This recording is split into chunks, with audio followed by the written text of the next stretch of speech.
ఖమ్మం జిల్లాలో ఓ వివాహితపై యాసిడ్ దాడి ఘటన కలకలం రేపింది. ఆరు బయట నిద్రిస్తున్న వివాహితపై ముసుగు కప్పుకున్న దుండగుడు అర్ధరాత్రి యాసిడ్ పోసి పారిపోయాడు.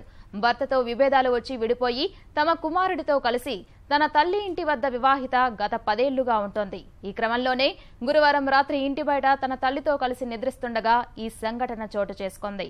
మహిళను ఖమ్మం నగరంలోని ఓ ప్రైవేటు ఆసుపత్రికి తరలించి చికిత్స అందిస్తున్నారు.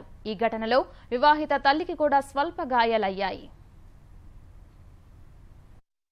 పడుకున్నాక నీళ్లు చల్లినట్టుగుంది ఏందని చేతితో జాకెట్ని ఎట్లా అని అన్న ఇక్కడ అనేసరికి మంట కనిపిస్తే మాది దొడ్లో ఇల్లుగా పాములు కనుక ఏమన్నా పురుగులు వచ్చినాయా ఏందని ఇట్లా గట్టిగా దింపట్టిన ఇంకొల్లంతా మంట పుట్టింది. ఇక మంట పుట్టి మా ఇంటి దగ్గర మా మావయ్య వాళ్ళ ఇంటికి ఉరికిన మావయ్య మంట పుడుతుందని ఆయన 2 చేతులు కాలిపోయినాయి. కాలిపోతే కండవ తీసుకొచ్చి బలంతాన్ని ఇవన్నీ తీసేసి డాక్టర్ గారిని పిలిపించారు.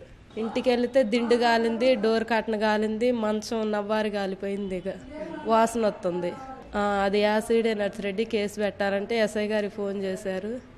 ఇక ఎస్ఐ గారు వచ్చి కేసు రాసుకొని అంబులెన్స్ ఫోన్ చేసి ఇక్కడ పంపించారు.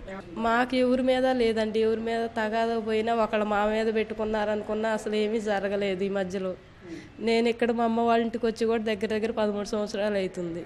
మా ఆయన గారు తాగి చికా చేసి గోల చేస్తుంటే అసలు ఉంది లేదు తెలియదు, లేనిది తెలియదు. 13 సంవత్సరాలు అవుతుంది.